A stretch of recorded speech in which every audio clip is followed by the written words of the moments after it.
Hello, welcome to my little cloth nappy chat. I wanted to make this video because I think cloth nappies are definitely something that lots of people overlook, and they think that they're just too hard. They're just put in the too hard basket. People that do try them will sometimes get leaks with their nappies and then again put in the too hard basket, or they just can't find one that fits properly and it doesn't work out.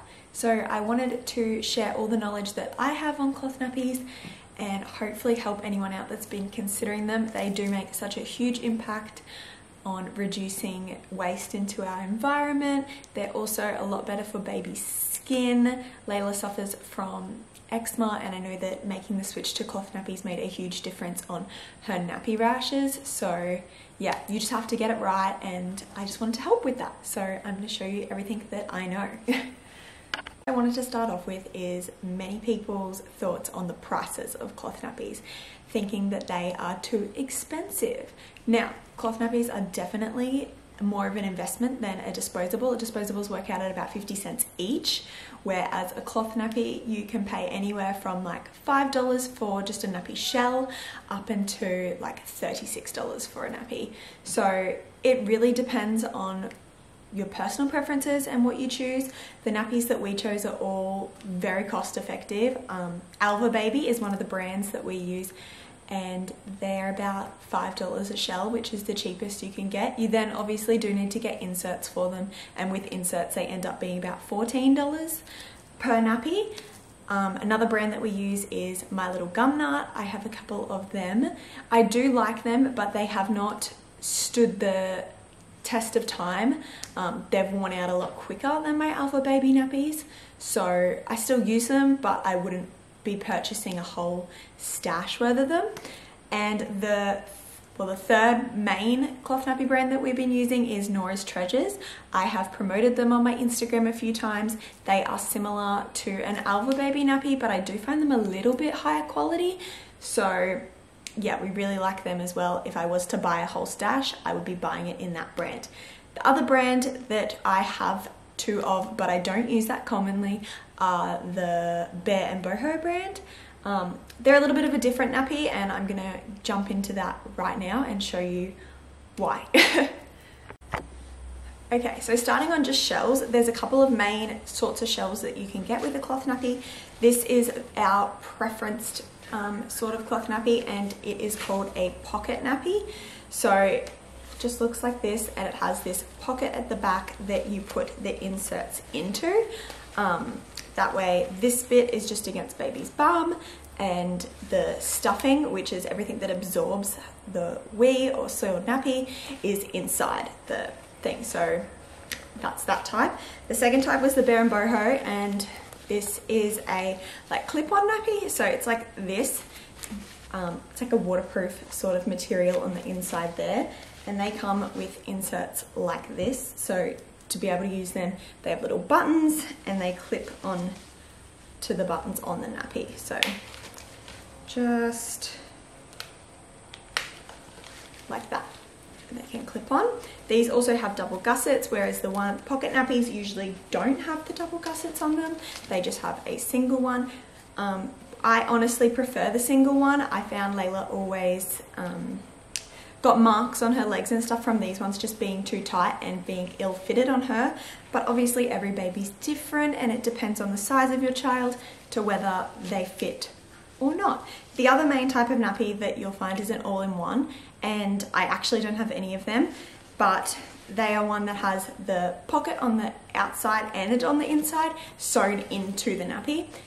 The reason we didn't choose to go with those particular type of nappies was purely because they are a little bit more difficult to wash. If there is soiled material or wet material and it gets inside, you need a really thorough wash routine, which you already have with cloth nappies, but just to make the step a little bit easier, I like that you can fully pull apart a cloth nappy that is a pocket one, and you can turn it inside out if you want. You can see exactly what's going on. So that is why we chose pocket nappies. Next, I'm just going to show you all the different sorts of inserts that you can put into the nappy. Alright, so inserts are super overwhelming for people, and I would like to try and make that as simple as possible. There are lots of different sorts of inserts that you can get for nappies. So I'm going to show you what we have. This is a microfiber insert.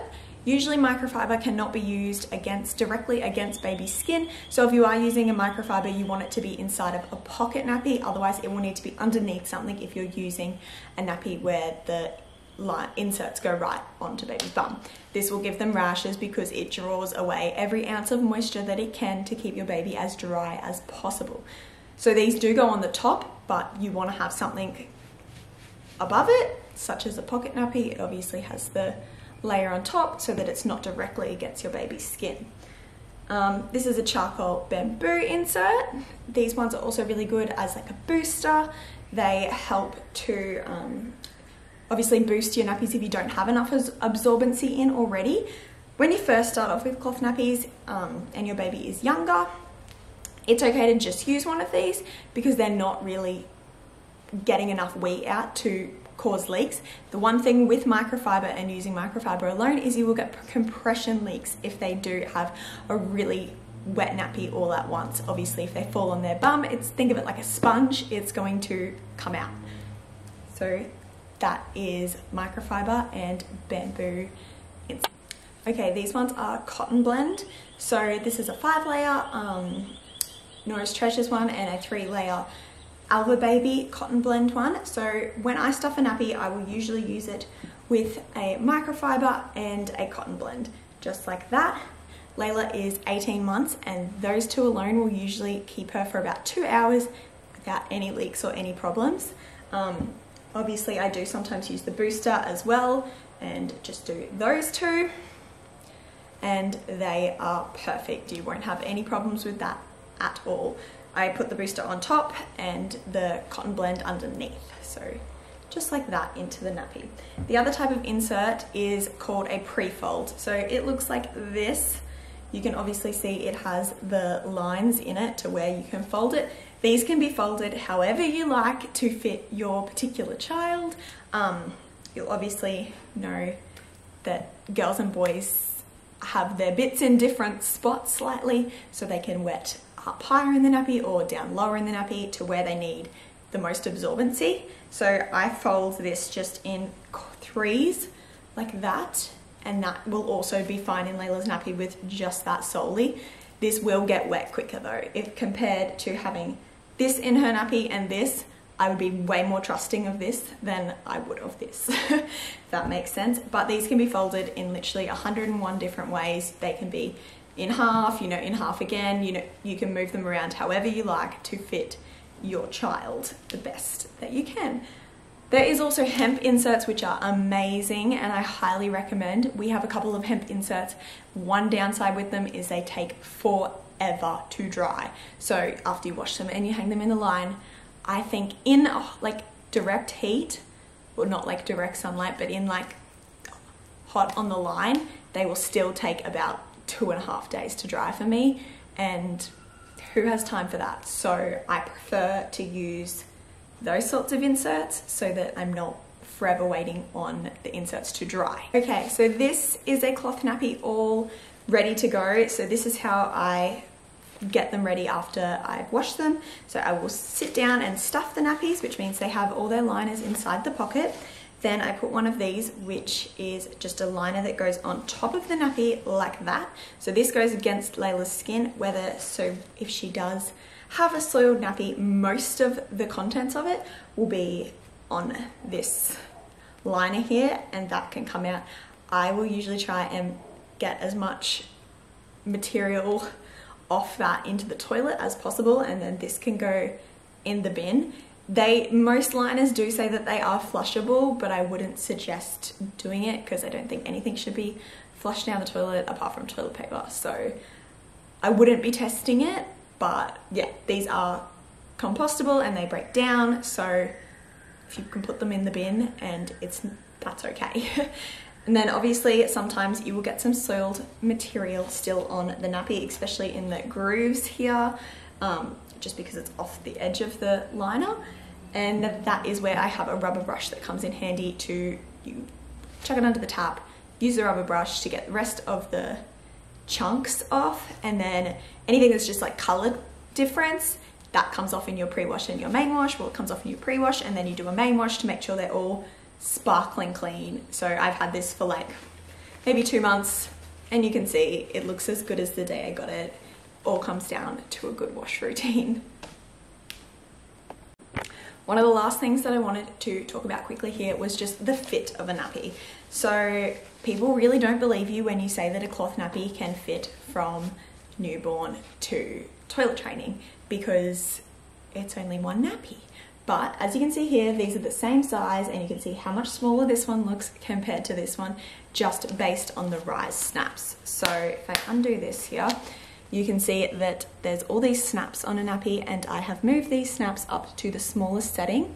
And then how I had it just then was when these clips at the front are clipped over one another, which makes it as small as possible, which means the opening is literally only like that big. So that's a baby's waist size. Obviously the back of these are all elastic, but Layla didn't even fit in that small when we first brought her home. She didn't actually fit into cloth nappies that I was comfortable with until she was about 4 months old, 3.5 months, 4 months old, that I started to feel comfortable and get into these. It's not something that can happen overnight.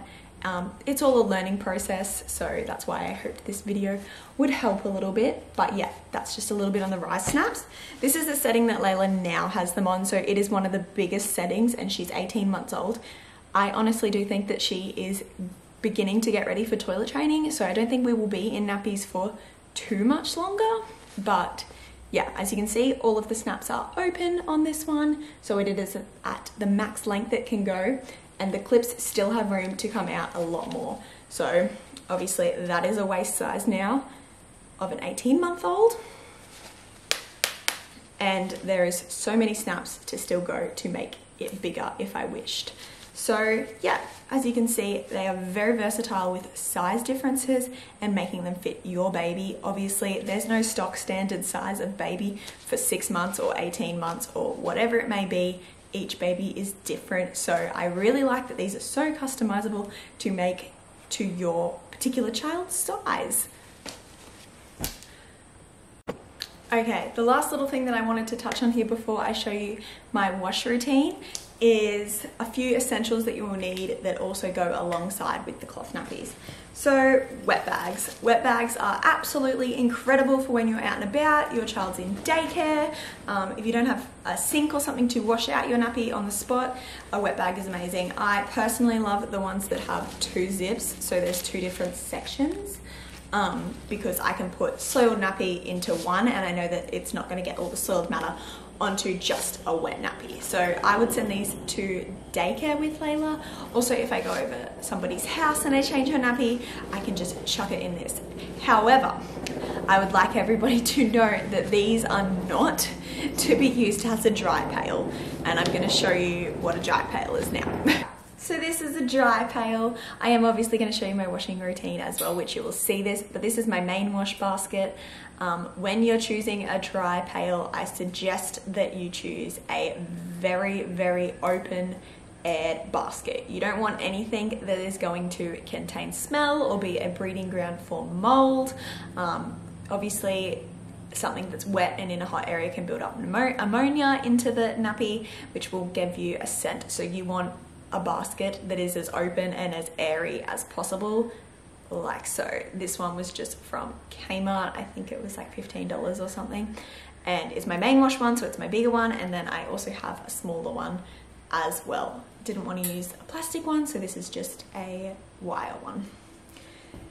Last little thing that I recommend getting before you start cloth nappies is this little thing here. This is just a rubber scrubbing brush, which sounds a bit weird, but this is what you use to remove any soiling that is on the nappy. So you don't have to touch anything that you don't want to. You can just use the rubber brush and scrub off anything that is still remaining on the nappy. But I would highly suggest getting those couple of items just to make sure that you have the right setup when you go into this, and try and make it so you're the most successful that you can be with your nappies. Yeah, so I think that's everything that I've covered now. Alright, so this is my laundry.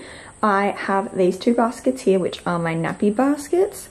These are separate to my normal washing baskets, and these are purely just for nappies. So this basket here is my pre-wash basket. When a nappy comes off Layla, it will go straight into this basket. I take out the liners, the inserts, sorry, and so that they're separate from the shell. These, if they're just a wet nappy, get chucked straight off the bum and into here. They don't need to be rinsed or anything.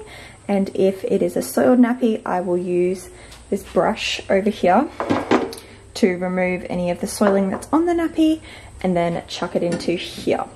Once it's gone through a pre-wash, I will then chuck all the stuff out of the washing machine straight into this basket.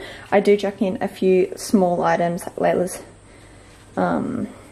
pajamas, or just like little items, shirts, whatnot, to bulk out this load to make sure that the washing machine is at a good spin and isn't too empty. So yeah, I'll show you my pre-wash cycle. Alright, so I'm just about to start this load of washing on a pre-wash cycle.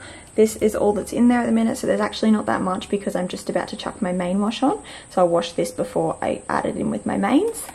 But you don't need to worry about the bulking of this load because it's just a pre-wash. For my pre-wash, I put the machine onto the daily 40, which is 50 minutes, and I do half a scoop of the Bicep Attack. So I put that in, press start, and now that's started. So just so you know, your pre-wash and your main wash should always be between 40 and 60 degrees. Anything less than that is considered a cold wash when it comes to washing nappies. So there they go. Okay, so this load has just finished and I've topped up the machine with everything from my other basket there. It doesn't want to focus, there we go. I've just put in one whole capful of the Bicep Attack, and then I put it on a 60-degree main wash, which is 2 hours and 15 minutes. So before my pre-wash cycle is the daily wash on the 40 degrees, and then my main wash cycle is the cotton on the 60 degrees. So that makes sure everything is nice and clean. As for loading, you want your machine to be a little bit more full for this load so that everything is getting pushed around the drum properly and everything is getting washed. So it's about 3/4 of the way full. But yeah, there's a page called Clean Cloth Nappies, and it has all the loading guides and everything like that if you're not sure, or you're getting too many suds in your wash, or yeah, whatever, but that's that. Alright, so I think I have covered everything today that I wanted to cover. Obviously my wash routine wasn't filmed in the best lighting and I apologise for that, but I hope this has helped you as much as it could, and if there is anything that I missed out or that you still want to know, my Instagram DMs are always open and I am always more than happy to help people out with their wash routines or getting that right fit on your baby, or just choosing a brand, choosing your inserts, anything like that. I am always more than happy to help, so please don't hesitate to ask. I also just wanted to share quickly a few resources that are amazing for if you want to read up on it a little bit. So there is a Facebook page called Clean Cloth Nappies, or a group called CCN Nappies, I think, that you can join, and people can help you out with your particular machine, finding your right cycles to use for your machine, making sure that your water temperature is okay, that your loading is okay when you put your nappies in, that you don't have too much in the machine or too little, that they're not getting the right spin. There's literally everything you can imagine on that group, so I would highly suggest joining that. Also have a look in your local area if your council subsidises your nappies. They unfortunately do not where I live, but there is so many places in Australia that do have subsidised nappy programs funded by the councils to help people not use so many disposables and put so many disposable nappies in landfill. You can keep your receipts and have a look if they have a cashback program, which is an amazing incentive to start. But yeah, I think that's everything, and thank you guys so much for watching. I hope it helped.